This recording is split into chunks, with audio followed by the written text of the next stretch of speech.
The creation of the world. In the beginning, God created the heavens and the earth. The earth was formless and empty, and darkness covered the deep waters. The Spirit of God was hovering over the surface of the waters. God said, "Let there be light," and there was light. God saw that the light was good, and he separated the light from the darkness. God called the light day, and the darkness night.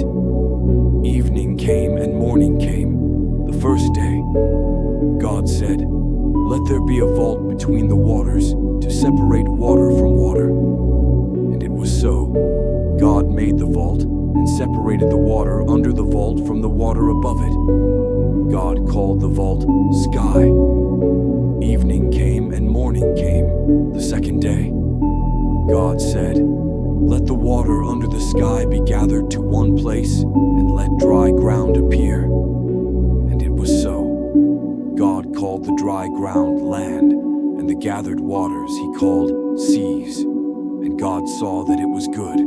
God said, "Let the land produce vegetation, seed-bearing plants and trees on the land that bear fruit with seed in it, according to their kinds." And it was so. The land produced vegetation, seed-bearing plants and trees, bearing fruit with seed in it, according to their kinds. And God saw that it was good. Evening came and morning came, the third day.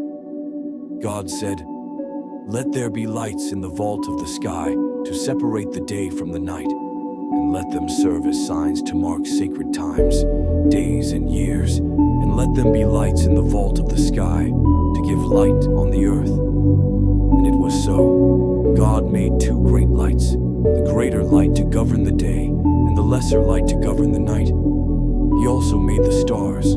God set them in the vault of the sky to give light on the earth, to govern the day and the night, and to separate light from darkness. And God saw that it was good.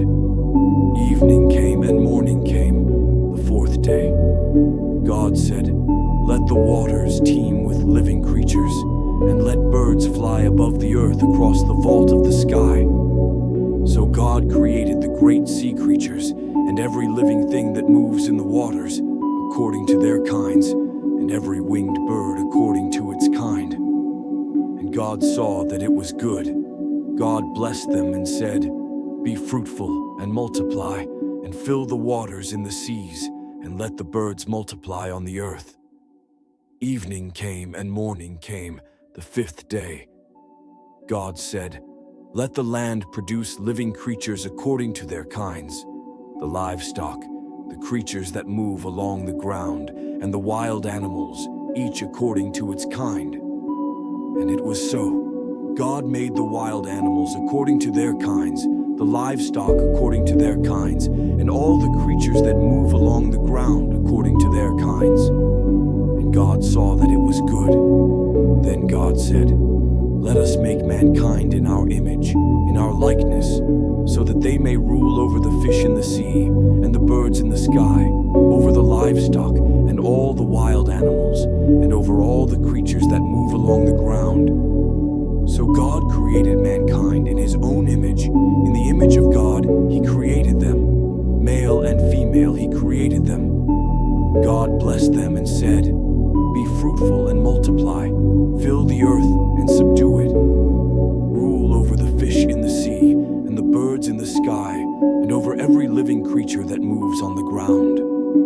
Then God said, "I give you every seed-bearing plant on the face of the whole earth, and every tree that has fruit with seed in it. They will be yours for food. And to all the beasts of the earth, and all the birds in the sky, and all the creatures that move along the ground, everything that has the breath of life in it, I give every green plant for food." And it was so. God saw all that he had made, and it was very good. Evening came and morning came, the sixth day. The heavens and the earth were completed. Thus the heavens and the earth were completed in all their vast array. On the seventh day God finished the work he had been doing, and he rested from all his work. God blessed the seventh day and made it holy, because on that day he rested from all the work of creation that he had done. and Eve. This is the account of the creation of the heavens and the earth. When the Lord God made the earth and the heavens, no wild shrubs or plants had yet sprung up, for the Lord God had not yet sent rain on the earth, and there was no man to cultivate the ground. But a mist rose from the earth and watered the whole surface of the ground. Then the Lord God formed man from the dust of the ground and breathed into his nostrils the breath of life, and the man became a living being. The Lord God planted a garden in the east, in Eden, and he placed the man he had formed there. The Lord God made all kinds of trees grow out of the ground, trees that were pleasing to the eye and good for food. In the middle of the garden were the tree of life and the tree of the knowledge of good and evil.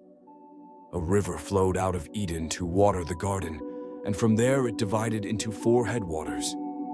The name of the first river is Pishon. It winds through the entire land of Havilah, where there is gold. The gold of that land is good. Aromatic resin and onyx are also there.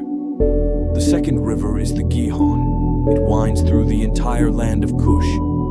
The third river is the Tigris. It runs along the east of Assyria. And the fourth river is the Euphrates. The Lord God took the man and placed him in the Garden of Eden to work it and take care of it. And the Lord God commanded the man, "You may eat freely from any tree in the garden, but you must not eat from the tree of the knowledge of good and evil, for when you eat from it, you will certainly die." Then the Lord God said, "It is not good for the man to be alone. I will make a helper suitable for him." Now the Lord God had formed out of the ground all the wild animals and all the birds in the sky. He brought them to the man to see what he would name them, and whatever the man called each living creature, that was its name. So the man gave names to all the livestock, the birds in the sky, and all the wild animals. But for Adam, no suitable helper was found. So the Lord God caused the man to fall into a deep sleep, and while he was sleeping, he took one of the man's ribs and then closed up the place with flesh. Then the Lord God made a woman from the rib he had taken out of the man, and he brought her to the man. The man said, "This is now bone of my bones and flesh of my flesh. She shall be called woman, for she was taken out of man." That is why a man leaves his father and mother and is united to his wife, and they become one flesh. Adam and his wife were both naked, and they felt no shame.